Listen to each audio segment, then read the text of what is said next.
오늘도 예배를 사모하며 주 옆에 달려나온 여신 여러분 환영합니다. 사랑합니다. 또 의에 줄이고 목이 마르니 성령 하나님 기름 부어 주시옵소서. 아버지의 사랑으로 채워 주시옵소서. 우리 간절한 마음으로 찬양하며 나아갑니다.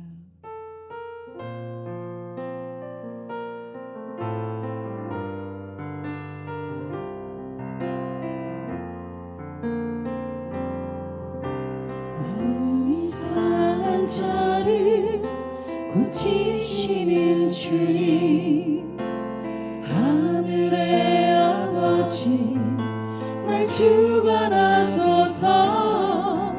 주의 길로 인도하사 자유케 하소서. 새 일을 행하사 부흥케 하소서. 의에 줄이고 목이 마르리 성령의 기름 부소서. 의에 줄이고 목이 마르리 내 잔을 채워 주소서. 성령으로 채우사 주보게 하소서. 주의 임재 속에 은혜 알게 하소서. 주 뜻대로 살아가리 세상 끝날까지. 나를 비추시고 새날 열어주소서. 의에 줄이고 목이 마르리 성령의 기름 부소서. 의에 줄이고 목이 마르리 내 잔을 채워 주소서. 의에 줄이고 의에 줄이고 목이 마르리 성령의 기름 부소서. 의에 줄이고 목이 마르리 내 잔을 채워 주소서. 마음이 상한 자를 고치시는 주님, 하늘의 아버지 나를 주관하소서. 주의 길로 인도하사 자유케 하소서.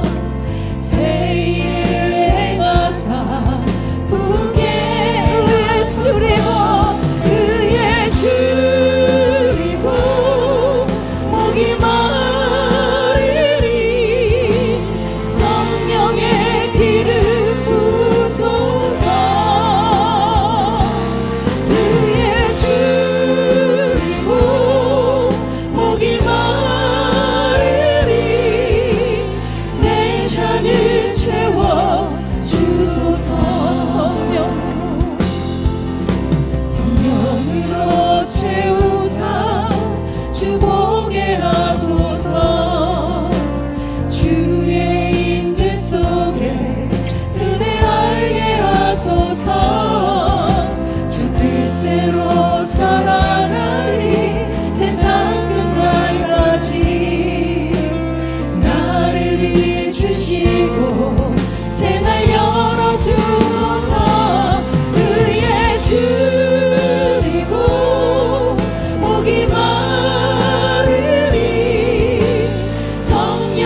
고백하겠습니다. 하나님은 너를 만드신 분, 하나님은 너를 만드신 분, 너를 가장 많이 알고 계시며, 하나님은 너를 만드신 분, 너를 가장 깊이 이해하신단다. 우리 가슴에 손을 얹고 하나님은 나를 만드신 분, 나를 지키시는 분, 나를 지키시는 분, 나를 절대 포기하지 나를 않는 절대 포기하지 않으며, 하나님은 나를 지키시는 분, 너를 쉬지 않고 지켜보신단다. 그의 생각이 그의 생각 셀 수 없고, 그의 자비 무궁하며, 그의 성실 날마다 새롭고, 그의 사랑 끝이 없단다. 하나님은 너를 원하신 분, 이 세상 그 무엇 그 누구보다, 하나님은 너를 원하신 분, 너와 같이 있고 싶어 하신단다. 하나님은 너를 인도하는 분, 광야에서도 폭풍 중에도, 하나님은 너를 인도하는 분, 푸른 초장으로 인도하신단다. 그의 생각 셀 수 없고, 그의 자비 무궁하며, 그의 성실 날마다 새롭고, 그의 사랑 끝이. 아버지 사랑합니다. 두 손 높이 들고 고백합시다. 아버지 사랑합니다. 사랑합니다. 아버지 경배합니다. 아버지 채워주소서. 당신의 사랑, 예수님 사랑합니다. 예수님 사랑합니다. 예수님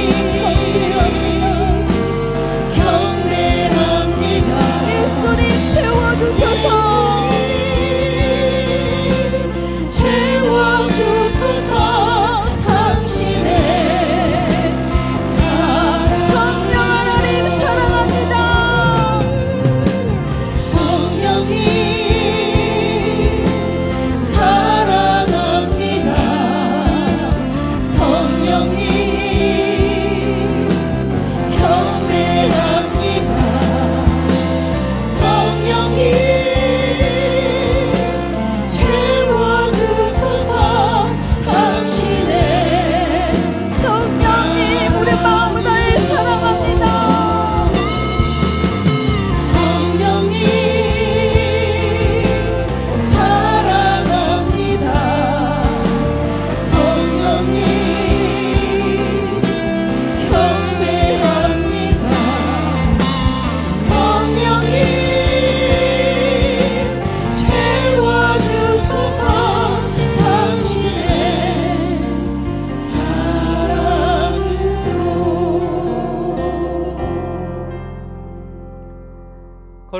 복된 주일입니다. 다 함께 자리에서 일어나 영광의 주님을 찬양하며 예배합니다.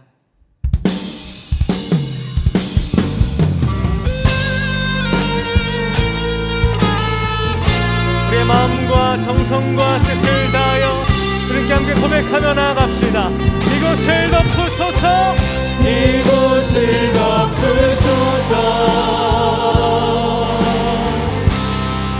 이곳을 비추소서. 주님, 내 안에 무너졌던 모든 소망 다 회복하리니.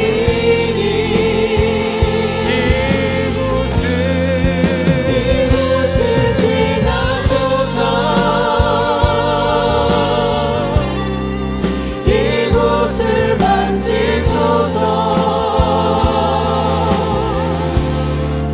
내 안에 죽어가는 모든 예배 다 사랑하리라. 우리 다 함께 마음 문을 열고 지성소 앞으로 들어갑니다. 지극히 높은 주님의 낮은 성소로 들어갑니다. 세상의 신을 벗고서 주 보좌 앞에 엎드리니 내 주를 향한 사랑과 그 신뢰가 사들어 하늘로부터 이곳에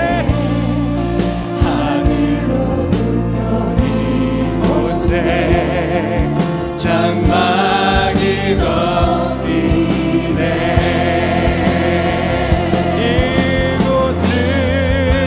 이곳을 덮으소서, 이곳을 비추소서. 내 안에 무너졌던 모든 소망 다 회복하리니.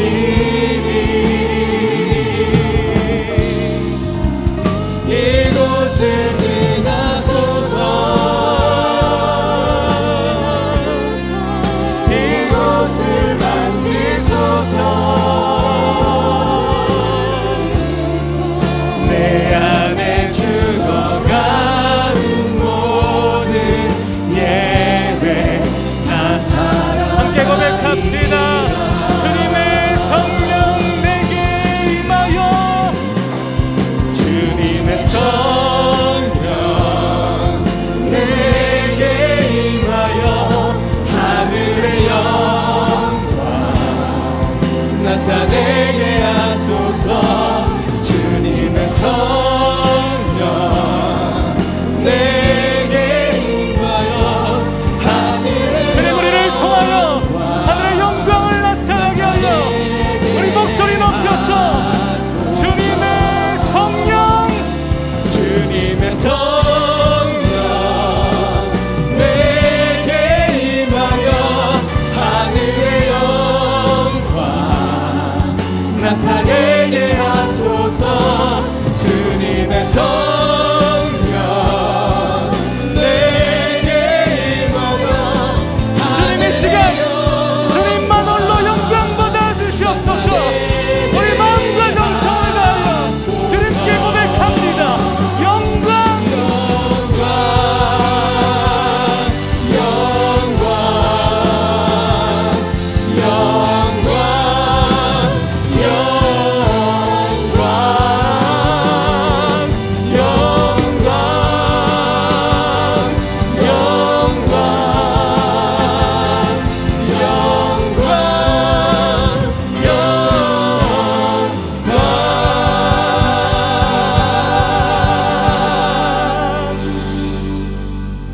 우리가 그의 계신 곳으로 들어가서 그의 발등상 앞에 엎드려 예배하리로다. 여호와여 일어나사 주의 권능의 괴와 함께 평안한 곳으로 들어가소서. 주의 제사장들은 의를 옷 입고 주의 성도들은 즐거이 외칠지어다. 하나님은 영이시니 예배하는 자가 영과 진리로 예배할지니라. 아멘. 나는 전능하신 아버지 하나님 전지의 창조주를 믿습니다. 나는 그의 유일하신 아들 우리 주 예수 그리스도를 믿습니다. 그는 성령으로 잉태되어 동정녀 마리아에게서 나시고 본디오 빌라도에게 고난을 받아 십자가에 못 박혀 죽으시고 장사된 지 사흘 만에 죽은 자 가운데서 다시 살아나셨으며 하늘에 오르시어 전능하신 아버지 하나님 우편에 앉아 계시다가 거기로부터 살아있는 자와 죽은 자를 심판하러 오십니다. 나는 성령을 믿으며 거룩한 공교회와 성도의 교제와 죄를 용서받는 것과 몸의 부활과 영생을 믿습니다. 아멘. 자리에 앉으셔서 기도하심으로 하나님 앞에 나아갑니다.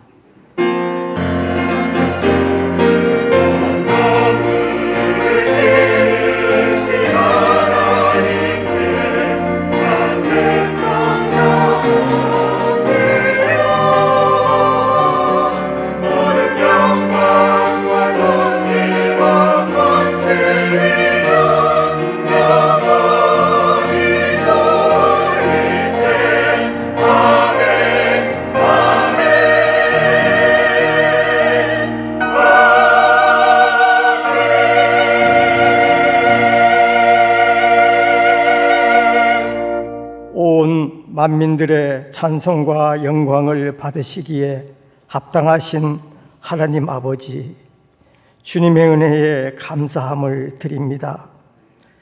오늘 생명생교회 전 성도들이 감사의 마음을 모아 창립 26주년 기념 예배로 하나님께 영광을 드리오니 기쁘시게 받으시옵소서.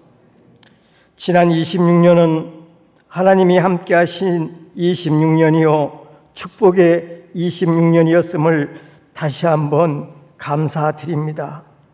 눈물을 흘리며 씨를 뿌리는 자는 기쁨으로 그 탄을 거두리로다 하신 말씀대로 수고하고 애쓰며 뿌린 복음의 씨앗들이 생명생교회를 통해 풍성한 열매를 맺게 하셨음을 감사드립니다. 하나님의 섭리 가운데 26년 전 헌신된 주의 종을 통해 계자씨 하나를 이 땅 위에 심으시고 어엿한 26살의 거룩한 청년으로 자라게 하셔서 말씀 맡은 교회로 민족과 열방의 말씀을 전파하는 귀한 사명을 지금까지 잘 감당하게 하신 은혜 감사함을 드립니다. 이제 우리 모두가 더욱더 겸손함으로 주님의 손에 붙들려 쓰임받는 왕같은 제사장의 공동체가 되게 하여 주시옵소서. 좋으신 하나님 아버지, 지난 26년간 주님의 몸된 교회를 섬기셨던 하나님의 사람들을 한 분 한 분 기억하시옵소서. 생명생교회를 거쳐간 목회자님들과 사역자님들 그리고 성도님들에게 큰 은혜를 주셔서 그들이 생활하는 곳에서 하나님의 은혜를 누리고 그들을 통해서 하나님의 복음이 홀시되어 전파되게 하시며 하나님의 위대한 능력이 나타나는 삶을 살게 하여 주시옵소서. 아버지 하나님, 하나님의 뜻 앞에서 늘 겸손히 순종하시며 나가시는 담임 목사님께 성령의 기름을 흘러넘치게 부어주셔서 언제나 하나님이 기뻐하시는 모든 일을 목사님을 통하여 이루시옵소서. 오늘 창립 26주년 기념 예배에 목사님을 통하여 주시는 하나님의 말씀을 우리 모두 마음을 열고 기대합니다. 우리의 심령을 가난하게 하시고 아버지의 풍성한 은혜로만 부욕케 하여 채워주시옵소서. 교회의 머리가 되신 우리 주 예수 그리스도의 이름으로 기도드립니다. 아멘.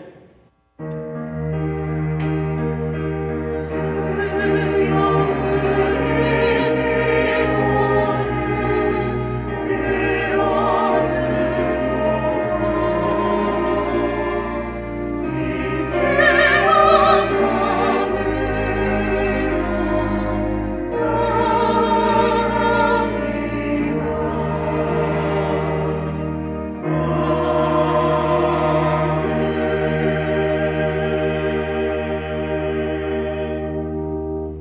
다 함께 찬송가 214장 1절과 4절을 부르시면서 준비하신 예물을 하나님께 드리겠습니다.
하나님 아버지, 우리를 너무나 사랑하여 주시며 귀한 십자가의 은혜로 우리를 구원하여 주셔서 주님의 귀한 자녀로 삼아주심에 감사를 드립니다.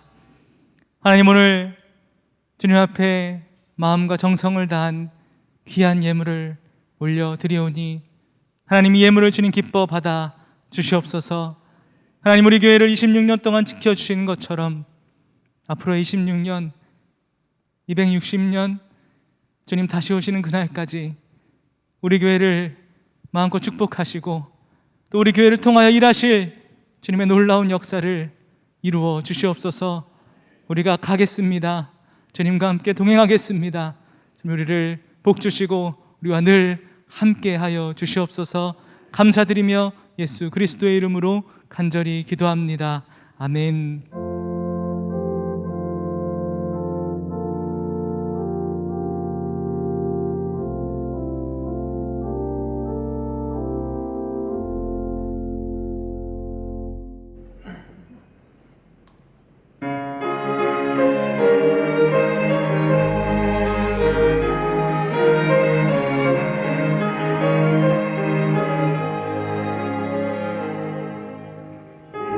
예수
오늘도 예배 자리를 사모하시고 말씀의 은혜를 사모하시며 이 자리에 오신 여러분들을 진심으로 환영하고 축복합니다. 교회 소식 나누겠습니다.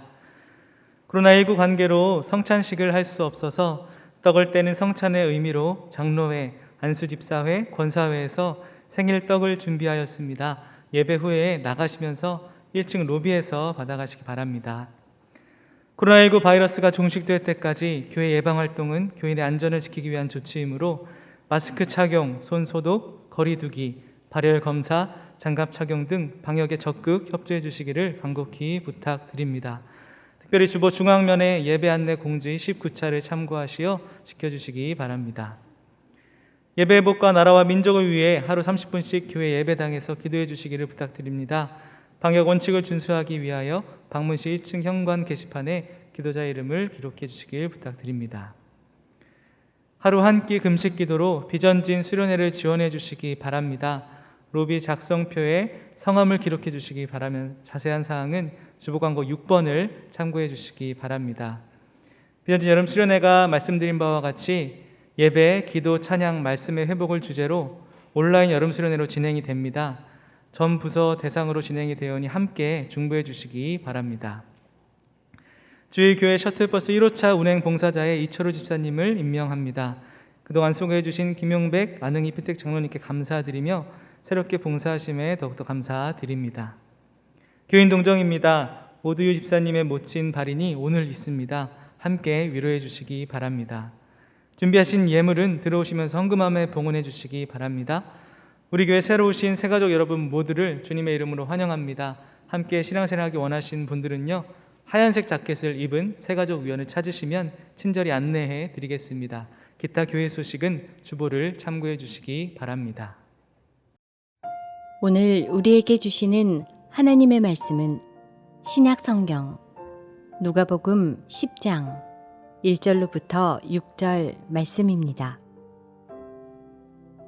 그 후에 주께서 따로 70인을 세우사 친히 가시려는 각 동네와 각 지역으로 둘씩 앞서 보내시며 이르시되 추수할 것은 많되 일꾼이 적으니 그러므로 추수하는 주인에게 청하여 추수할 일꾼들을 보내주소서 하라.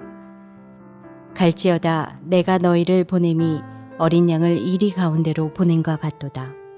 전대나 배낭이나 신발을 가지지 말며 길에서 아무에게도 문안하지 말며 어느 집에 들어가든지 먼저 말하되 이 집이 평안할지어다 하라.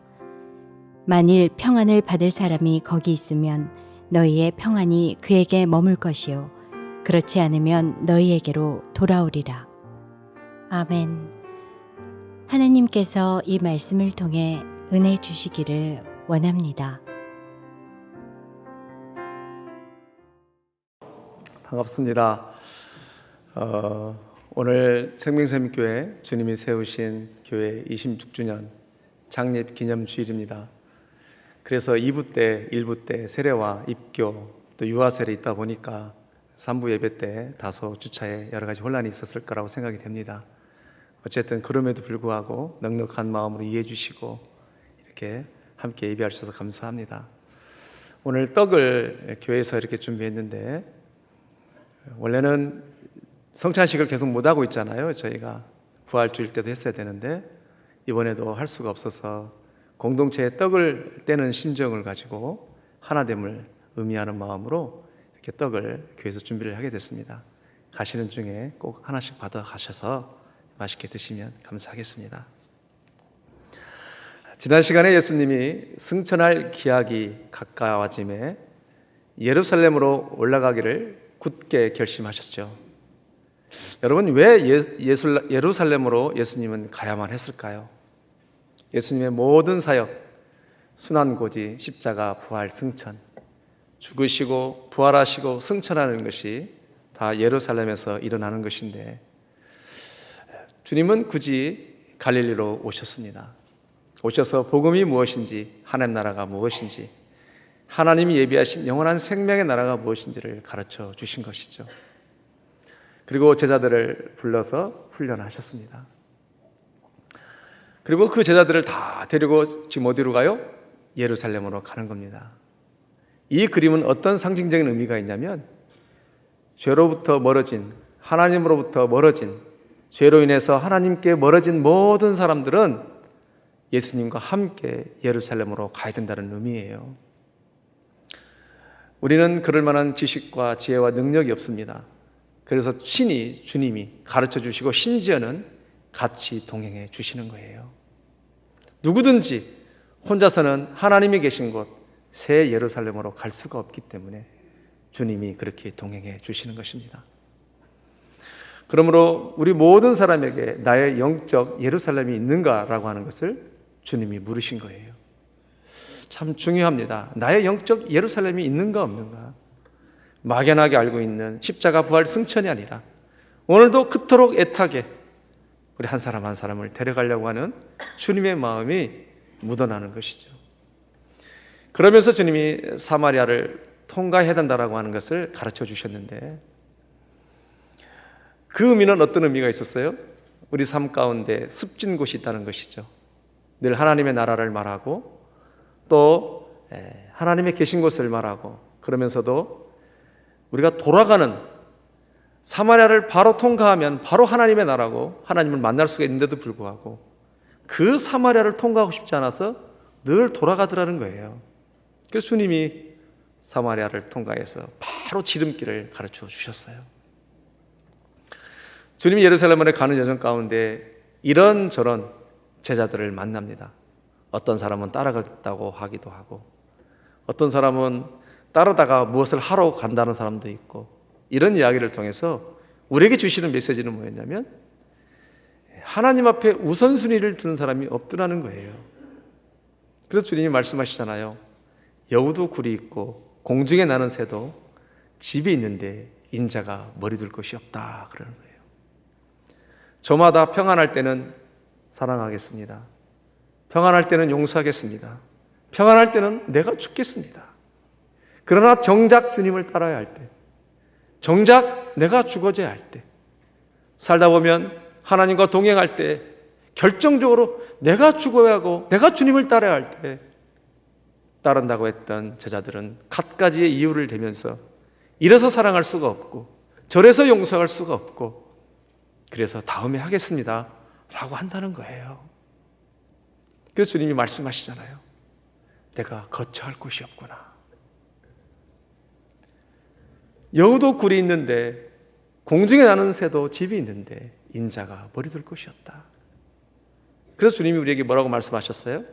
오늘 네 앞에 있는 사람에게 그렇게 하라는 거예요. 그러면 그곳이 내가 머리 둘 곳이다. 주님 말씀해 주셨어요. 이 말씀에 도전을 받으시고 한 가정이 결단을 하고 회복의 역사가 일어났습니다. 아마 이 가정뿐만 아니라 많은 가정이 하나님의 말씀을 듣고 이런 회복이 있을 거라고 생각이 되는데요. 그래서 그 고백이 너무 귀해서 이 시간 RTC를 준비했습니다. RTC 읽겠습니다. 하나님 말씀은 살아있고 활력이 있어 좌우날성 검보다 예리하고 혼과 영과 및 관절과 골수를 찔러 쪼개기까지 하며 마음의 생각과 뜻을 판단합니다. 지난 주일 제게 주신 주님 말씀도 참으로 예리하여 심장이 찔리고 아픈 느낌이었습니다. 부담스럽지만 인자가 머리 둘 곳 없다 하신 주님 말씀은 저를 참으로 부끄럽게 하였습니다. 우리 주님은 머리 둘 곳이 없다 하시는데 저는 머리 둘 편안한 길을 갈 생각만 하였음을 고백합니다. 저는 말씀을 듣고 아픈 마음을 붙잡으며 진정 예수를 따르는 삶을 다시 돌아보았습니다. 요즘 저를 가장 힘들게 하는 건 사춘기를 지나고 있는 초등 6학년 큰딸과의 소통입니다. 나의 첫 보물이고 소중한 딸이지만 사춘기에 접어들자 매사에 저와 부딪히며 제 속을 끓이고 있습니다. 그중 가장 답답한 것은 하나님이 어디 있냐며 주일 아침마다 교회 가기 싫다고 종교의 자유를 달라며 울부짖는 것과 말끝마다 죽고 싶다는 말을 하는 것입니다. 작년부터 심하게 시작된 아이의 사춘기를 지나며 너무 힘든 일이 쌓여 학교, 상담기관, 교회를 통해 아이뿐만 아니라 저까지 상담, 심리검사 등 필요한 것들을 다 받아본 저로서는 내가 인내하고 내가 기다려주는 수밖에 없다는 결론을 내렸습니다. 그러면서 저는 화내는 것을 많이 참고 아이를 이해하려고 부단히 애쓰며 이를 악물고 기도하며 지내고 있습니다. 그러나 이게 참 쉬운 일만은 아니어서 참기 힘들 때는 그렇다고 화내고 아이를 때릴 수 없는 노루심으로 그냥 아이와 소통을 거부하고 아이 보듬기를 거부하며 어려운 상황을 피하기만 하는 일로 나의 인내는 변질되어 갔습니다. 에라 모르겠다. 네가 그런 생각을 하든 말든 나는 내 길을 가련다 하며 아이 말에 대꾸를 안 할 때도 있고 건성건성 아이의 말을 들을 때도 있었습니다. 아이가 말대꾸를 할 때는 그냥 한숨만 쉬고 그냥 그 상황을 빠져나올 때도 많았습니다. 때로는 그래 종교의 자유 찾든 말든 집에서 잠만 자든 말든 게임만 하루 종일 해서 페인이 되든 말든 너의 인생이다 하며 저 혼자 예배에 가고 싶은 마음이 굴뚝 같을 때가 많았습니다. 그런 나를 보며 인내를 참 잘하고 있군 하며 자화자찬할 때도 있었습니다. 이런 저에게 사마리아를 통과하며 예루살렘으로 향하시는 주님의 마음은 저를 부끄럽게 했습니다. 아니 처음엔 주님 왜 굳이 서로 불편한 사마리아를 가시나요? 지름길로 불편하게 가는 것보단 빙빙 돌더라도 편하게 가는 것이 좋사옵니다. 사마리아를 통과하는 것이 저는 참 부담스럽습니다, 주님. 하는 원망이 들었습니다. 그러나 사랑하는 내 딸인데 어떻게 그냥 두겠습니까? 그 아이를 두고 어찌 빙빙 돌고 있겠습니까? 불편하더라도 보듬겠습니다. 아이가 죽고 싶다, 살기 싫다는 무서운 말을 할 때마다, 교회 가기 싫다고 울 때마다 하나님 사랑을 알게 해주세요 라고 속으로 기도하고 말았는데 그 기도에는 그런 듣기 싫은 말을 하는 아이를 피하고 싶었던 마음이 더 컸음을 저는 압니다. 이제 저는 기도뿐만 아니라 실천을 해야겠습니다. 하나님이 없다고, 자기 존재는 가치가 없다고 말하는 아이가 직접 느끼도록 제가 아이를 안아주고 아이 말을 더 들어주고 더 따뜻한 한마디를 해주어 이런 엄마 사랑이 하나님 사랑 같은 거야 라고, 아니 훨씬 더 크고 깊은 거야 라고 알게 해주어야겠습니다. 그래서 아이가 하나님을 알고 하나님 자녀로 살아가도록 힘써 도와야겠습니다. 결단. 나 혼자만의 신앙생활에서 더 나아가 내 자녀와 함께하는 신앙생활의 삶을 살겠습니다. 자기 전 아이들 안아주고 축복 기도 해주겠습니다. 큰딸을 아침에 일어나 안아주겠습니다. 큰딸이 입버릇처럼 죽고 싶다 이야기할 때 모른 척하지 않고 이야기를 들어주겠습니다. 그럴 때마다 어릴 적 큰딸에게 자장가로 들려줬던 스바냐 3장 17절 말씀에 너에다가 큰딸 이름을 넣어 찬양을 불러주겠습니다. 너의 하나님 여호와가 너의 가운데 계시니 그는 구원을 베푸실 전능자이시라. 그가 너로 말미암아 기쁨을 이기지 못하시며 너를 잠잠히 사랑하시며 너로 말미암아 즐거이 부르며 기뻐하시리라. 아멘. 귀한 가정 가운데 역사하신 하나님 앞에 감사와 영광의 박수 한번 하시죠. 하나님 감사합니다. 자, 예수님은 9장까지 해서 이제 갈릴리 사역을 다 마치고 예루살렘으로 내려가는 여정 가운데 사마리아를 통과해야 된다라고 하는 것을 가르쳐 주셨습니다. 자, 그러면은 이제 예수님은 예루살렘으로 바로 내려가셔야 됩니다. 그런데 오늘 본문을 보니까 예수님은 예루살렘으로 바로 내려가지 아니하시고 또 다른 제자 70명을 이제 파송을 하십니다. 여러분, 그래서 오늘 첫 번째 말씀은 그러면 예수님은 왜 70명의 제자를 예루살렘으로 가는 길에 파송을 하셨을까요? 1절에 보니까 이렇게 기록하고 있습니다. 그 후에 주께서 따로 70인을 세우사 친히 가려는 동네와 각 지역으로 둘씩 앞서 보내심에, 그래요. 어디로 보내셨어요? 친히 가시려는 각 동네와 각 지역에 보내셨습니다. 그럼 먼저 왜 70명이고 70이라는 숫자가 어떤 상징의 의미가 있는 것인가? 여러분, 이스라엘 사람들에게는 7이 완전수입니다. 그리고 세상의 완전수는 10이잖아요. 그래서 이스라엘의 7과 세상의 완전수가 10이 합쳐져서 70입니다. 그래서 그 당시에 고대 근동의 문화라고 하는 것은 70이라고 하는 것은 완전수, 온전수라고 하는 그런 개념을 가지고 있는 거예요. 제사장들도 성소에서 지성소로 들어갈 때 휘장에 7번의 피를 뿌린 다음에 지성소로 들어갈 수 있었습니다. 그러니까 7은 완전수예요. 의로운 피, 완전한 피, 생명의 피, 그런 의미가 있는 것이죠. 성경을 찾아보니까 70이라는 단어가 약 85번이나 나옵니다. 왜 이렇게 70이라는 단어가 많이 나올까? 아브라함의 후손들, 그들이 애굽으로 내려갈 때 총 몇 명이 내려갔죠? 70명이 내려갔습니다. 그 70명이 거대한 민족을 이루어서 충만한 수가 만들어진 것이죠. 또 사내들인 공회도 70명이에요. 이스라엘의 정치적인 기구요, 종교적인 기구인 사내들인 의회에도 공회 의원이 바로 70명입니다. 그러다 보니까 유대 군동에 있는 사람들은 세상에 분포된 모든 종족 수는 70종족이라고 하는 그런 생각을 그들이 가지고 있어요. 그러니까 예수님께서 지금 제자들 70명을 파송했다는 의미는 모든 종족에게 보냈다, 그런 의미입니다. 여러분, 예수님이 친히 가시려고 하는 곳에, 각 동네, 각 지역에 보냈다고 하는 것은 다시 말해서 세상에 빠짐없이 곳곳에 예수님은 다 보내기를 원하신다라는 거예요. 바로 그런 큰 상징적인 의미가 있습니다. 그럼 중요한 것은 예수님은 예루살렘으로 가는 도중에 도대체 무엇 때문에 바로 내려가지 아니하시고 이번에는 또 70명씩이나 파송을 했냐라는 거예요. 여러분, 이유가 뭘까요? 다른 것이 아닙니다. 그 이유는 뭐냐면 예수님은 한 사람이라도 더 데려가고 싶은 거예요. 갈 길은 예루살렘으로 가야 됩니다. 그런데 발길이 떼이지를 않는 거예요. 그래서 친히 가시려고 하는 곳에 또 이 70명의 제자들을 따로 또 파송을 하는 겁니다. 성경의 공간복음이 마태, 마가, 누가인데 같은 평행본문을 보면은 마태복음은 갈릴리에서 예루살렘에 내려가는 모든 예수님의 행적을 단 한 장만 기록을 해요. 마가복음은 2장을 기록합니다.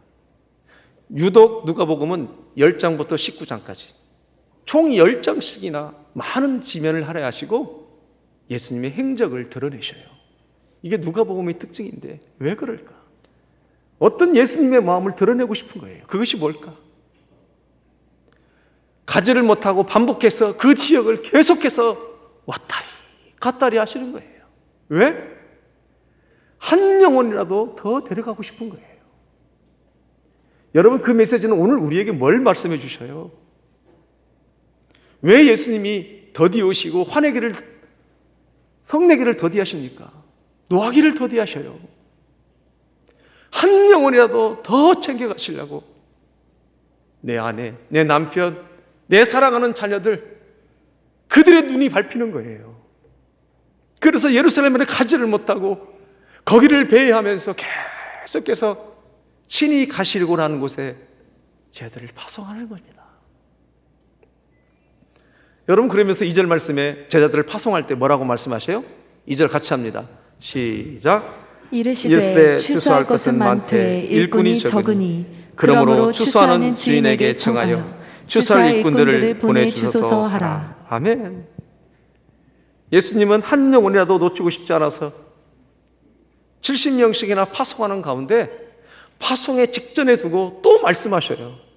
이르시되 추수할 것이 많되 일꾼이 적으니 그러므로 청하여 주인에게 일꾼을 보내달라고 얘기합니다. 여러분, 이 말씀을 묵상하면서 저는 예수님의 그때 상황이 어떤 모습일까라고 한번 상상을 해봤어요. 그 뜨거운 태양빛에 긴 머리를 풀어헤치고 긴 옷을 내려입고 예루살렘에 가야 되는데 가지를 못하는 거예요. 한 영혼이라도 더 챙겨가야 되기 때문에 가지를 못하는 거예요. 12명 파송 때보다도 더 많은 70명을 파송했는데도 불구하고 그것도 부족이 여겨서 그 파송하려고 가는 그 입장에 서서 또 주님이 말씀하시는 거예요.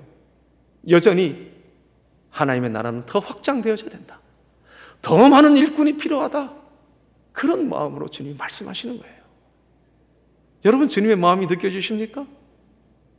우리 주님이 우리 한 사람 한 사람을 그렇게 챙기신 거예요. 뿐만 아니라 더 많은 사람들을 챙기고자 하는 하나님. 오늘 알뜰시로 간증했던 어느 집사님의 이야기처럼 그 아이를 챙겨가고 싶어서 끊임없이 말씀하시는 거예요. 그런데 그 놀라운 하나님의 음성이 그 가정에 들려져서 이런 회복의 역사가 일어나는 것입니다. 여러분, 주님의 마음이 느껴지십니까? 자, 그런데 핵심은, 문제는 내 마음대로 가는 것이 아니라는 거예요. 여러분, 오늘 1절과 2절을 보니까 1절에서 보니까 70명의 제자들을 예수님이 보내십니다. 그리고 2절에도 보니까 하나님이 보내셔야 가는 거예요. 우리가 아무리 가고 싶어도 보냄을 받지 않으면 절대로 갈 수 없는 것이 바로 영혼 사랑이고 전도라는 것입니다. 무슨 말씀이냐? 내 마음대로 가는 것이 아니라 보내셔야 가는 건데 그 이유는 3절이에요. 갈지어다 내가 너희를 보냄이 어린 양을 이리 가운데 보낸 것 같도다. 그래요. 참으로 세상은 험하다는 걸 주님이 잘 아시죠. 마치 양을 이리 가운데 보내는 심정이라는 거예요. 더 악랄하고 더 세고 더 환영받지 못하고 어쩌면 목숨을 잃지도 모르고 어쩌면 수많은 모욕을 받을지도 모른다는 걸 주님이 아시죠. 그러니까 절대로 우리가 가서는 안 되는 거예요. 보냄을 받아서 간다야 된다는 거예요. 아멘? 그럼 보냄을 받는다는 게 뭐냐? 여러분, 왜 보냄을 받아야 되는 거냐? 내 생각, 내 철학, 내 지혜와 지식으로 가게 되면, 내 감정으로 가게 되면 상처를 주기도 하고 상처를 받기도 한다는 거예요. 가령 이런 겁니다. 내가 남편을 전도하고 싶고 자녀들을 전도하고 싶고 손주, 손녀들에게 전도를 하고 싶은데 혹시라도 복음을 전하다 보면 자녀들이 상대방이 비아냥거릴 수도 있잖아요. 그럼 우리의 감정과 보내심을 받지 않으면 우리는 순간 A씨하고 화를 내버리면 어쩌면 씨 뿌린 그 복음도 싹을 잘라버릴 수 있다는 거예요. 그러나 보냄을 받고 가면, 그럼 보냄을 받는다는 게 뭐냐? 예수님에게 보고하는 겁니다. 보고. 어쩔 수 없이 밀려서 수동적으로 내 마음대로 갔다가 어려움을 당하는 것이 아니라 이제는 우리가 창립 26주년을 맞이해서 우리 한 사람 한 사람이 교회라면 교회로서 능동적으로 주님 제가 이 일을 해야 되지 않겠습니까? 라고 보고할 때 주님이 주님의 일이기 때문에 주님이 함께 하셔서 주님이 지키시고 주님이 지혜를 주시고 주님이 감당케 하시고 주님이 분위기를 조성해 주시고 주님이 주님의 열매를 맺어가는 줄 믿습니다. 이것이 바로 보냄을 받는다는 의미예요. 여러분, 단 한 사람도 주님이 보내지 않은 사람이 없어요. 70명이 다 주님이 보내는 사람들이에요. 보냄을 받는다고 해서 저 땅끝을 간다는 의미가 아니에요. 그것도 포함해서 더불어서 가장 선교지인 가장 가까운데 주님의 보냄을 받고 간다는 것이 이렇게 중요하다는 것입니다. 그래서 고린도전서 2장 4절에는 이렇게 말씀하셔요. 내 말과 내 전도함이 설득력 있는 지혜의 말로 하지 아니하고 다만 성령의 나타내심과 능력으로 하여. 그래요. 절대로 우리의 지혜로 우리의 능력으로 복음을 전할 수가 없다는 거예요. 그 순간에 하나님이 역사하시고 순간순간 지혜를 주시고 성령이 그 마음을 움직여 주셔야 마음도 열린다, 그런 얘기예요. 오늘 우리가 찬양 가운데 주님의 성령이라고 고백했잖아요. 내게 임해달라고. 여러분, 우리의 기도가 이제는 달라져야 됩니다. 우리는 그동안 성령을 사모할 때 은사와 또는 나의 감정을 위해서 내가 뭔가를 뜨겁게 경험하기 위해서 성령을 사모했다라면 주님, 이제 내가 성령을 사모하는 이유는 복음의 비밀을 담대히 전할 수 있도록 그러기 위해서 나에게 성령의 충만함을 허락하여 주시옵소서. 이제 신앙생활 20년, 30년을 했으면 달라져야 돼요. 오늘 우리 교회 창립 기념주일을 맞이해서 여러분, 교회의 본질은 영혼 구원입니다. 우리가 편안하게 예배하는 거 그걸로 멈춰서는 안 되는 거예요. 이것이 본질이고 교회를 세운 주님의 목적인 것입니다. 복음의 변증가요, 위대한 사도 바울은 본인도 기도하고 갔지만 그가 전도 1차, 3차 전도할 때 반드시 교회에 아는 사람들에게 기도를 부탁하고 그는 갑니다. 여러분, 에베소서 6장 19절에 이렇게 말씀하시잖아요. 함께 합니다. 시작. 또 나를 위하여 구할 것은 내게 말씀을 주사 나로 입을 열어 복음의 비밀을 담대히 알리게 하옵소서 할 것이니. 아멘. 우리도 예배를 드리고 나가는 발걸음 앞에 하나님, 한 주간 복음의 비밀을 담대히 전할 수 있도록 제 입술을 열어주십시오. 그렇게 기도하고 함께하는 사람들에게 기도해 줄 때 누구의 감격이래요? 하자로 시작하는데 하나님이 감격하는 거예요. 은혜 받고 돌아가는 발걸음 가운데 하나님 좋았습니다가 아니라 이 경험한 은혜가 한 주간 누군가에게 흘러가기로 내 마을에 복음의 담대함을 주십시오. 이렇게 기도해야 되는 거 아니겠어요? 바울은 또 기도 부탁을 이렇게 합니다. 데살로니가 후서 3장 2절과 3절에서 그는 이렇게 기도를 부탁합니다. 또한 우리를 부당하고 악한 사람들에게서 건지시옵소서 하라. 믿음은 모든 사람의 것이 아니니라. 주는 미쁘사 너희를 굳건하게 하시고 악한 자에게서 지키시리라. 그래요. 믿음은 정말로 미안하지만 모든 사람의 것이 아니라는 거예요.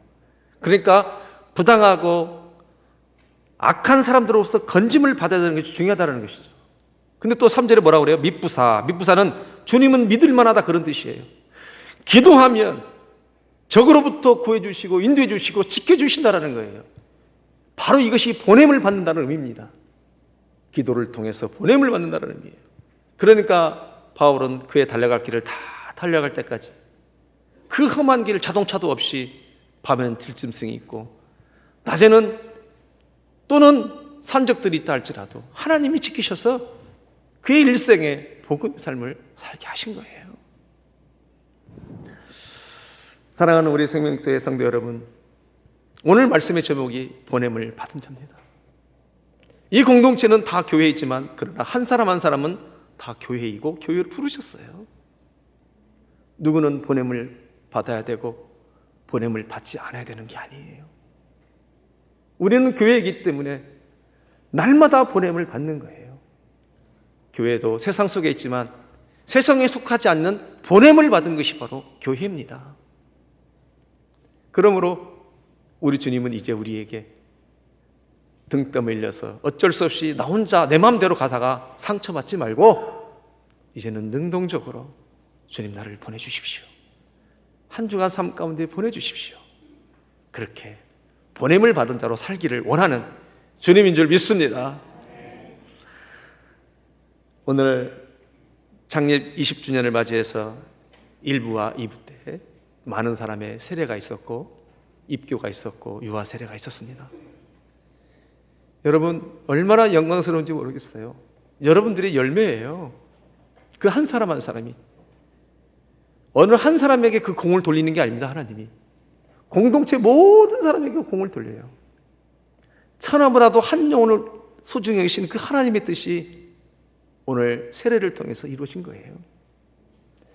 여러분 요한일서 5장 1절부터 8절을 보면 특별히 1절과 5절을 보면 두 가지를 말씀하셔요. 예수가 그리스도심을 믿는 자, 예수가 살아계신 하나님의 아들이라고 믿는 자에게 세 가지 증거를 주셔요. 두 가지 고백의 세 가지 증거가 뭐냐면 성령과 물과 피예요.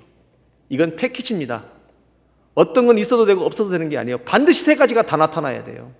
그래야 완벽한 구원이 이루어지는 겁니다. 피는 그들이 고백할 때 십자가 예수 그리스도가 나의 구주임을 고백했기 때문에 세례가 이루어지는 거잖아요.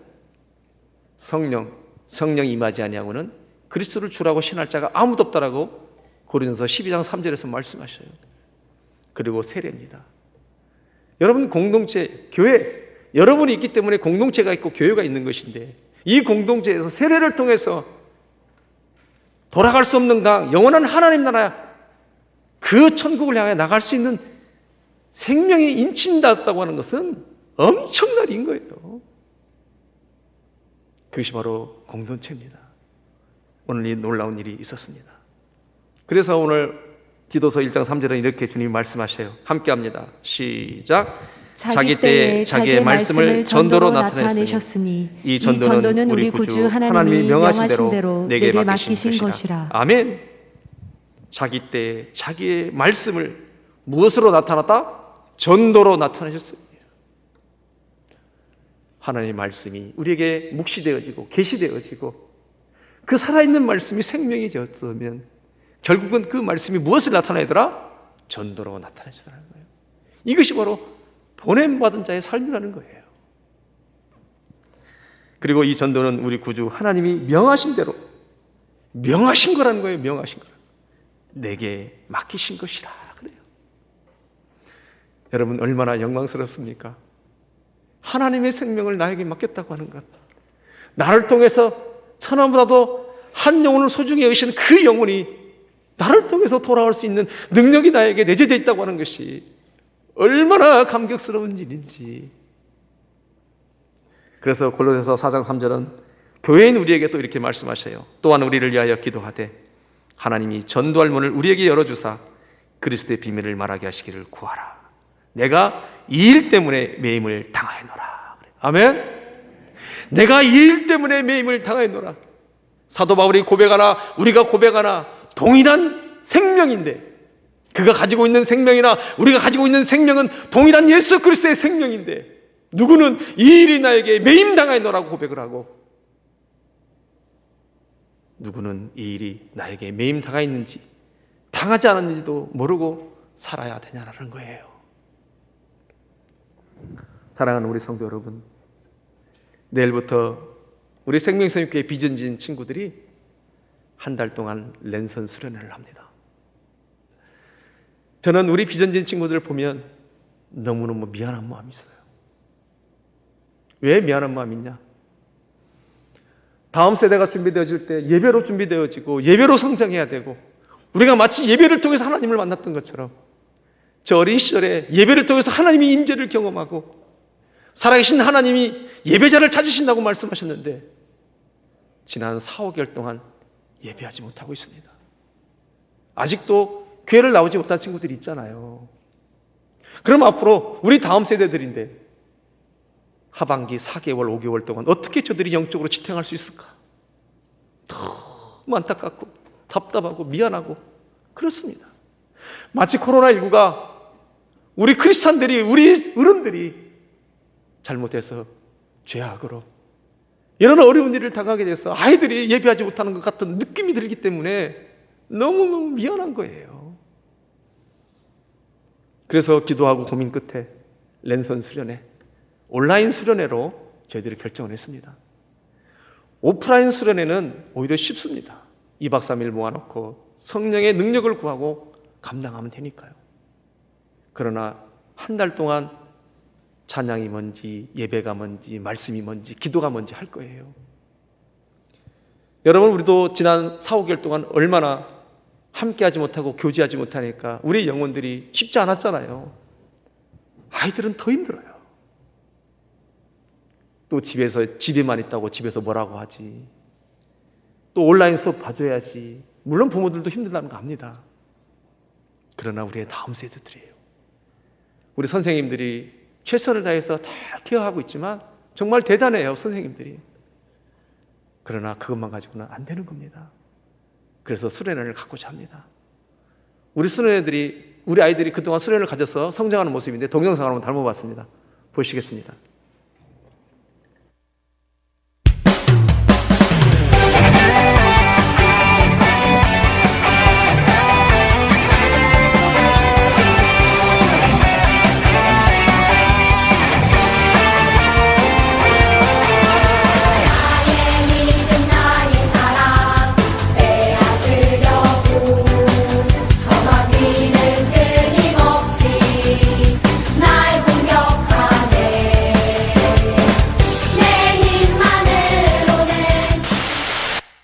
샬롬, 비전진 랜선 수련회 이제 곧 시작합니다.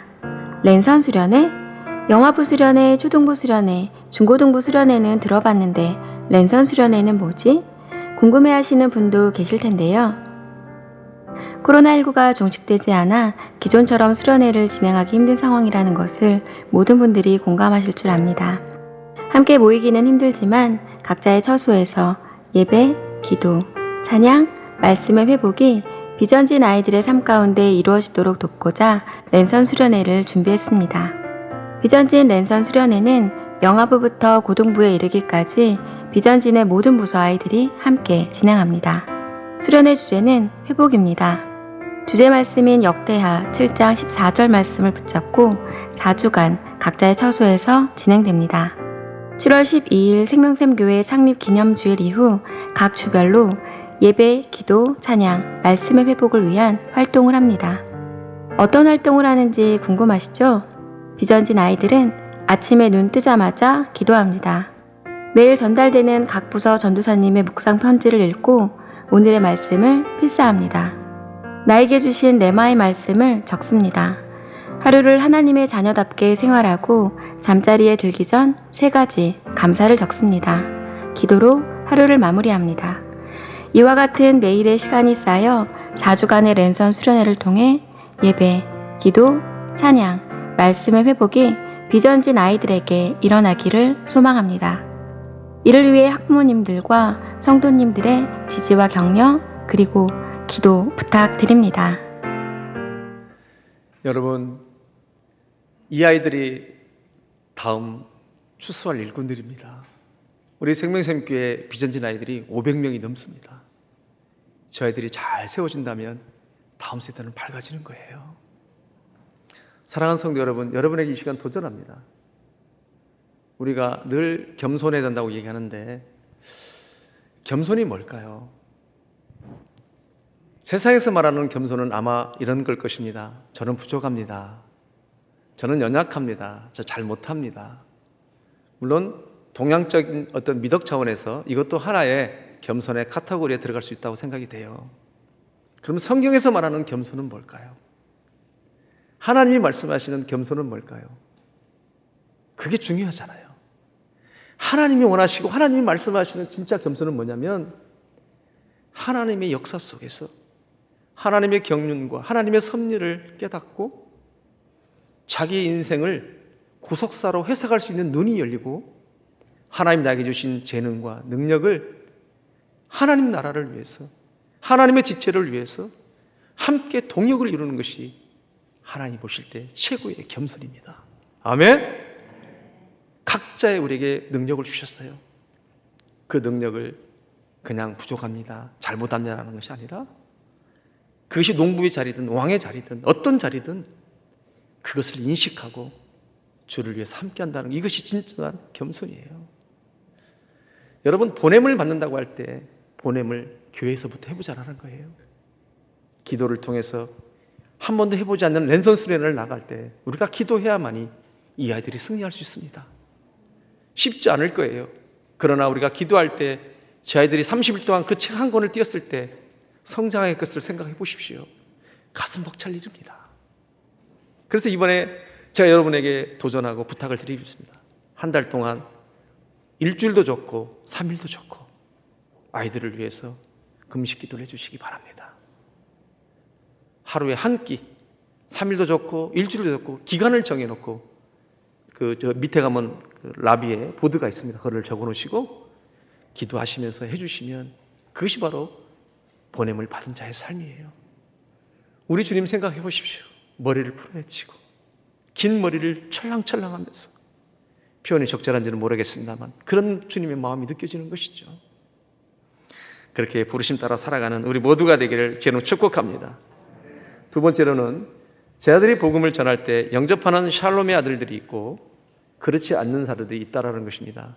오늘 본문의 5절과 6절을 보면 이렇습니다. 어느 집에 들어가든지 먼저 말하되 이 집이 평안할지어다 하라 그러죠.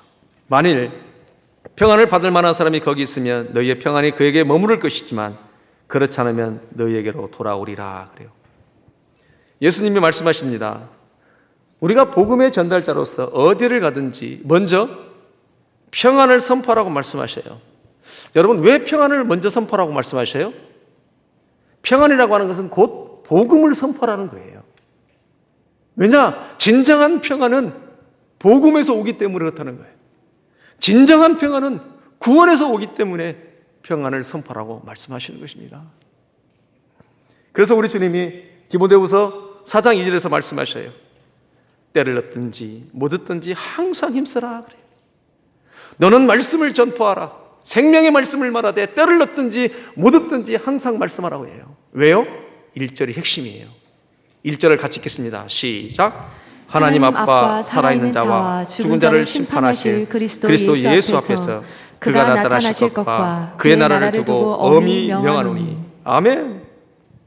무엇 때문에 그래요? 살아있는 자와 죽은 자를 심판하실 그날이 있기 때문에 그렇다는 거예요. 그날은 언제 임할지 모르기 때문에, 심판의 날이 반드시 있기 때문에 때를 얻든지 못 얻든지 말씀을 전하라 이렇게 말씀하셔요. 여러분들이 보시기에 제가 모태신앙일 것 같아요? 아니면 모진풍파를 살다가 예수 믿게 된 사람 같아요? 네? 모태신앙 같아요? 모진풍파 빙고. 저는 말씀을 전하다가 제가 간증하는 게 가장 적절할 것 같아서 말씀을 드리는데요. 정말로 24살까지 단 한 번도 never 예수라는 이름을 들어본 적이 없어요. 정말로. 그렇다고 제가 무인도에 살았냐? 그렇지 않아요. 저 서울에 살았어요. 그리고 지방 도시에서 살았습니다. 그런데도 정말로 한 번도 예수님을 들어본 적이 없어요. 군대에 있을 때도 교회를 안 갔냐? 갔어요. 군대 가고 싶으면 잘 알겠지만 종교 사역병이라는 게 있습니다. 군대는 의무적으로 몇 명씩 각 소대별로 가야 돼요. 제가요 졸병 때는 항상 선착순 1등으로 갔어요. 왜 갔을까요? 잠자러 갔어요.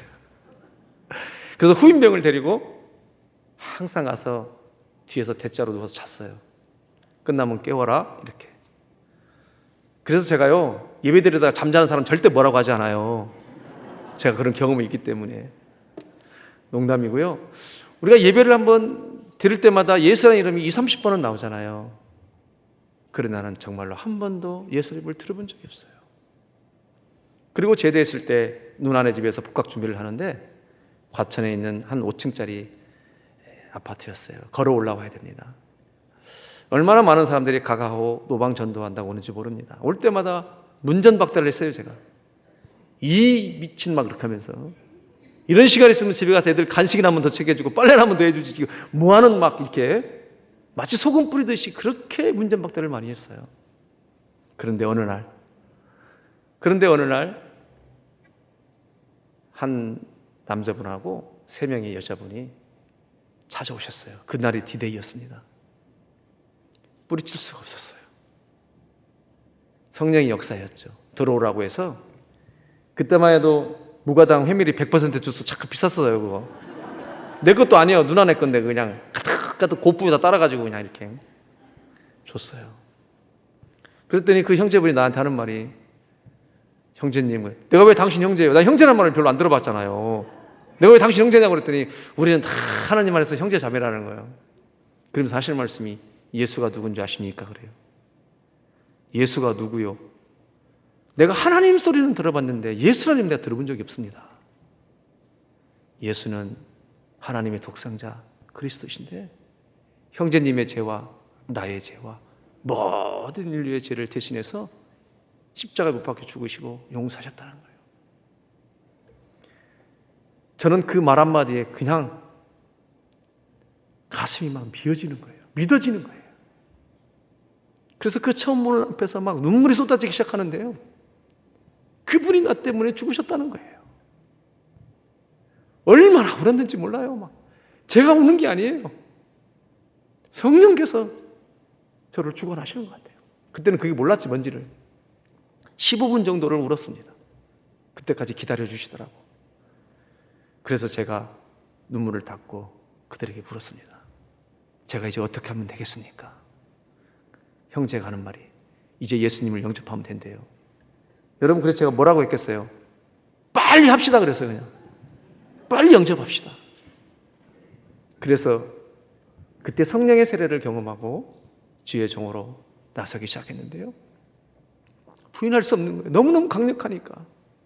여러분, 제가 왜 제 얘기를 합니까? 때를 얻든지 못 얻든지 전파하라는 거예요. 왜? 샬롬의 아들들이 돌아온다는 거예요. 하나님이 예비하신 영혼들이 하나님의 때에 돌아온다는 거예요. 믿습니까? 그러니까 우리 주님 말하는 거예요. 각기 나의 말씀이 전도로 나타냈다. 때를 얻든지 못 얻든지 너는 항상 힘써라. 분명히 그 전에도 많은 사람들이 왔다 갔어요. 그런데 그 사람들은 다 문전박대를 했어요. 하나님의 라이트 타임이 있다는 거예요. 그러니까 때를 얻든지 못 얻든지. 장사전에 택한 주의 백성들이 곳곳에 있다는 것입니다. 여러분, 요한복음 10장 20절에서 그래서 제가 이 말씀을 참 좋아해요. 내 양은 내 음성을 듣나니 나는 그를 알고 그들은 나를 따르리라. 수많은 곳에 내 양들이, 내 음성을 듣는 양들이 있으니까 전파하는 자가 없이 어떻게 그들이 돌아올 거냐라는 거예요. 그래서 주님이 말씀하시는 거예요. 그러니까 주님 뭐라고 그래요? 5절 말씀에 너는 어느 집을 가든지 어느 곳을 가든지 먼저 그 가정에 평안을 선포하라. 왜? 샬롬의 아들들이 있기 때문에. 그렇게 우리 한 사람 한 사람이, 저도 그렇게 불러줬고 여러분도 그렇게 불러줬고 우리 모두가 그렇게 불러진 것입니다. 그럼 앞으로 그런 사람들 있더라 없더라? 있더라는 거예요. 있으니까 주님이 그렇게 말씀하시는 거예요. 때를 얻든지 못 얻든지. 자, 지금부터 말씀이 더 중요해요. 자, 그러면 우리 주님은 우리에게 놀라운 것을 또 약속을 해주셔요. 6절 하반절에 보니까 뭐라고 하냐면 만일 평안을 받을 만한 사람이 거기 있으면 너희의 평안이 그에게 머물 것이요 그렇지 않으면 그 평안이 누구에게 돌아온다? 전한 사람에게, 너희에게 돌아온다 말씀하셔요. 여러분, 어느 집에 어느 곳에 가든지 평안을 말할 때 그곳에 샬롬의 아들이 있으면, 받아들일 만한 사람이 있으면 그 평안이 그에게 머무를 것이지만, 그러나 그렇지 않으면 그 평안이 너희에게 돌아간다는 거예요. 무슨 말이냐? 하나님의 생명의 말씀은 세상의 지식이 아니라, 세상 것이 아니라, 그 생명의 말씀, 복음의 메시지는 생명의 말씀이기 때문에 단 한 자도 땅에 떨어지지 않고 그것이 복음을 전한 그 사람에게 돌아갈 거라고 말씀하고 있는 거예요. 왜? 전해진 그 말씀이 예수 그리스도의 생명의 말씀이기 때문에 결단코 떨어지지 않게 한다는 거예요. 이것이 오늘 우리의 메시지예요. 그러니까 우리가 복음을 전할 때, 보냄을 받았을 때, 누군가의 복음을 전했을 때 그 사람이 거절하면 멈춰야 돼요? 계속해야 돼요? 계속해야 된다는 거예요. 이렇게 옵션을 걸어가면서까지도 보냄받은 자로서 생명을 전하라는 이유는 뭐예요? 그것은 9절에 하반절에 보니까 하나님 나라가 가까워졌기 때문에 그렇다라는 거예요. 9절 띄워주세요. 9절에 뭐라고 말씀하셔요? 하나님의 나라가 너희에게 가까이 왔느니라 그래요. 앞에서도 말씀하셨잖아요. 심판의 그날이 있기 때문에 때를 얻든지 못 얻든지 전하라는 거예요. 왜? 주님이 내일 오실지 모레 오실지 알 수가 없는 거예요. 여러분, 왜 예수님이 예루살렘으로 내려가지를 못합니까? 여러분들의 자녀와 여러분들의 아내와 여러분들의 일가 친척들을 한 사람으로도 데려가려고 반복해서 그걸 왔다리 갔다리 하는 거예요. 이것이 교회가 해야 할 본질입니다. 우리가 해야 할 본질이에요. 여러분, 저는 지금까지 정말로 복음을 위해서 살았더니 그 삶이 정말 어려워졌다는 사람을 한 번도 들어본 적이 없어요. 많은 사람들은 그렇게 말합니다. 뭔가 있으면 하겠다고. 아니에요. 하면 채워지는 거예요. 아멘? 이것이 복음의 원리입니다. 그래서 우리 성도들 한 사람 한 사람이 너무 귀해요. 제가 하지 못하는 일들을 다 하고 계시더라고요. 그 세상에서 세상 사람들이 가장 귀하게 여기는 그 물질을 아낌없이 쓰더라고. 보면 부사를 섬기고 성도를 섬기고 선교를 하고 눈물 나요. 눈물 나. 나보다 못한 사람이 없어요. 여러분들이 정말로 위대해요. 위대해. 여러분, 너무 귀해요. 이것이 바로 교회가 할 일입니다. 그렇게 먼저 그 나라와를 구할 때 약속하신 대로 여러분의 삶 가운데 더 풍성하게 그 모든 것을 더해진 은혜가 있기를 주의 이름으로 축복합니다. 이제 마지막 세 번째로, 이렇게 우리는 복음이 전파되어질 때 우리가 기쁘고 예수님이 기쁘고 하나님이 기뻐하셔요. 여러분 17절에 보니까 그렇게 기록하고 있어요. 70인이 기뻐하며 돌아와 이르되, 그렇죠. 파송했을 때 70명이 파송했잖아요. 69명만 왔어요. 70명이 다 왔어요. 그것도 70명이 다 기뻐한대. 자기 스스로 갔으면 안 됐을 텐데 보냄을 받았기 때문에, 주님이 보내셨기 때문에 전부 다 하나님의 역사함을 경험했다라는 거예요. 그리고 그들이 뭐라고 그래요? 그들이 항복하다이다, 승리했다라는 거. 그들을 붙잡고 있는 어둠의 권세들이 떠나갔다는 그런 의미예요. 그리고 그들이 복음을 받아들였다는 의미입니다. 얼마나 기쁩니까? 한 생명이 우리가 전했을 때, 그 복음을 받고 돌아왔을 때 산의 진미를 먹는 것보다도 더 기쁘잖아요. 또 18절에 주님이 어떻게 기쁘대요? 예수께서 이르시되 사단이 하늘로부터 번개같이 떨어지는 것을 내가 보았노라. 제 아들이 기뻐하면서 어둠의 권세가 항복합니다 그랬더니, 맞다, 나도 보았다. 하늘에서 어둠의 권세가, 사탄이 떨어지는 걸 보았다. 하나님 나라가 확장되어진 걸 내가 보았다. 우리 예수님이 얼마나 기뻐하냐는 거예요. 여러분, 우리는 주님의 보내심을 받고 지혜를 주셔서 감당했을 때 성취해서 기쁘고, 예수님은 하나님 나라가 확장되어져서 기쁘고, 하나님은 목적대로 보내신 예수 그리스도를 통해서 죄로부터 멀어진 영혼들이 죽게 돌아올 때 하나님이 기뻐하시고, 복음은 우리가 기쁘고 예수님이 기쁘고 하나님이 기뻐하시는 줄 믿습니다. 복음은 하늘이 기쁘고 땅이 기쁜 거예요. 복음은 땅이 기뻐하고 하늘이 기뻐하는 겁니다. 여러분, 오늘 말씀이 지금까지 그 어떤 말씀보다도 핵심이에요. 신앙의 핵심. 모든 신앙의 키가 여기 다 있어요. 그동안은 우리 개인적인 삶을 자기 부인하면서 하나님을 드러내는 복음의 메시지였다라면, 오늘은 모든 말씀이 전도로 나타나셨다. 이 전도는 하나도 땅에 떨어지지 않고 나와 우리 후손들에게도 하나님이 약속하시겠다는 의미예요. 이 약속을 축복으로 성취하는 우리 모두가 되기를 주님 축복합니다. 그러면서 우리 주님이 한 번 더 핵심을 말씀하시는데 20절에서 뭐라고 말씀하세요? 그러나 귀신들이 너희에게 항복하는 것을 기뻐하지 말고 너의 이름이 하늘에 기록된 것을 기뻐하라. 아멘. 얼마나 확신 있게 말씀하십니까? 그 영생의 나라는 너무너무 명확하게 있다는 거예요. 정말로 기뻐해야 될 것은 너의 이름이 생명책에 기록된 것을 기뻐하라는 거예요. 말씀을 맺으려고 합니다. 여러분, 구원이 뭘까요?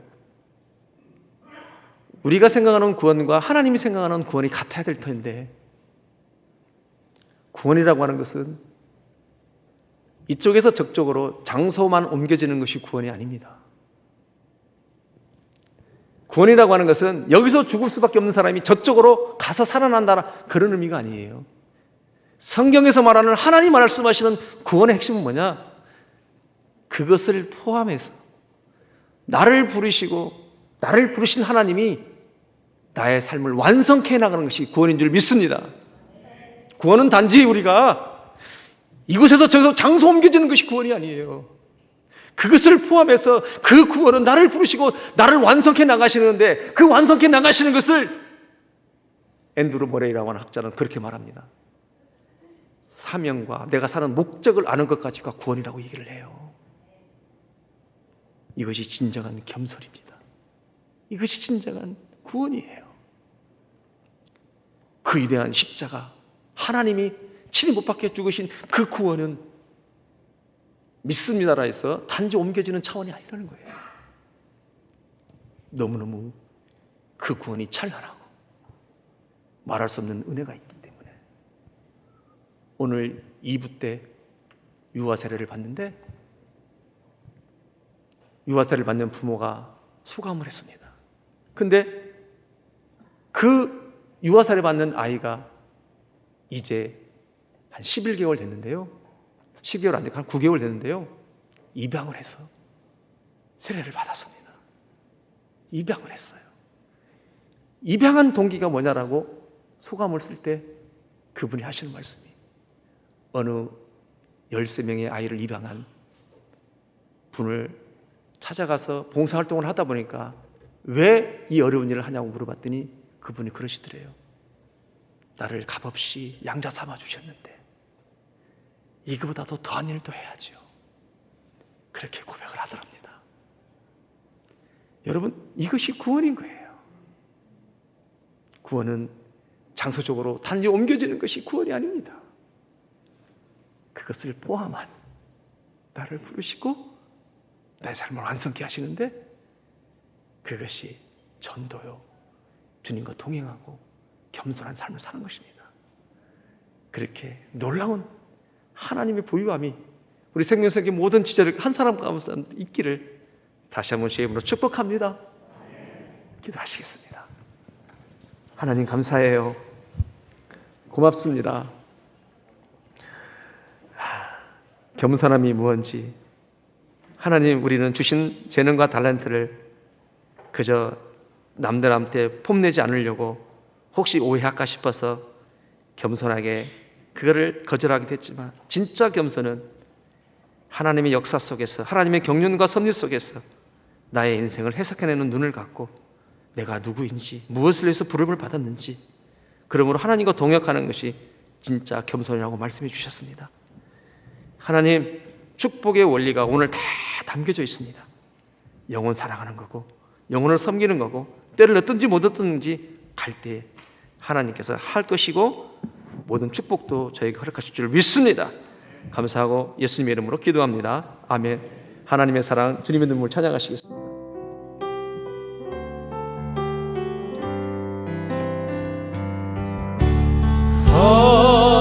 하나님의 사랑 주님의 눈물 온 세상이 바라여 잃어버린 영혼 찾아 오신 주님 지금도 우리를 사랑해 2000년 전 하늘 보자 버리고 2000년 전 하늘 보자 버리고 이 땅에 오신 주 하나님 어린 양 되사 생명 주며 이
시간 한번 기도하기를 원합니다. 주님은 눈에 밟혀서 예루살렘을 가지를 못합니다. 그 긴 머리를 풀어헤치고 친히 가셔야 되는 제자들을 파송할 수밖에 없는 주님의 마음이 있습니다. 우리의 형제들, 우리의 자매들, 우리 부모님들을 데려가시기 위해서 지금도 오시지 못하고 있어요.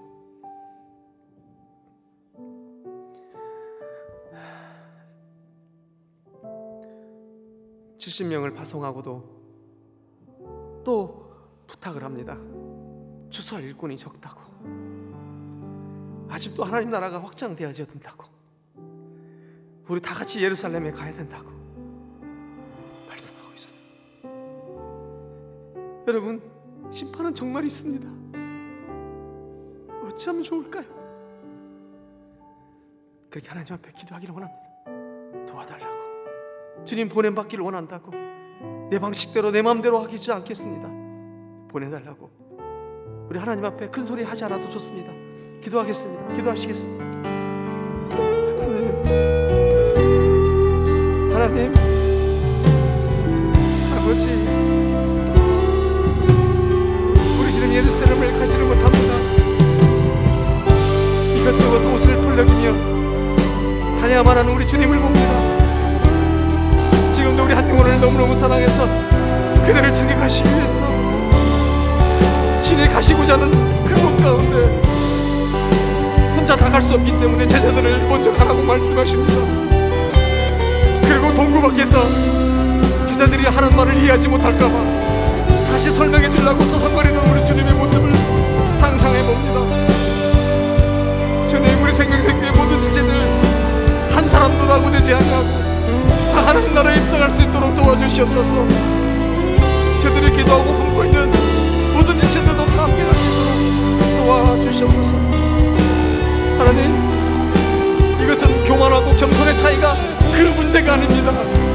생명이 달려있는 문제이오니 하나님, 생명 낳는 일을 우리가 감당할 수 있도록 도와주시옵소서. 인도하여 주시옵소서. 함께하여 주시옵소서. 하나님 아버지, 당신께서 26년 전에 귀한 종을 통해서 교회를 세우시고 말씀 맡은 교회로 아름답게 성장시켜 주셔서 감사합니다. 하나님, 말씀 맡은 교회는 이제는 말씀만 들리며 하는 것이 말씀 맡은 교회가 아니라 말씀을 살아내는 것이, 딜리버리를 하고 말씀까지 살아내는 것이 바로 말씀 맡은 자의 삶인 줄 믿습니다. 하나님, 말씀 맡은 자의 교회는 말씀만 딜리버리하는 것이 아니라 말씀 앞에 죽어지는 것이 바로 말씀 맡은 자의 삶인 줄 믿습니다.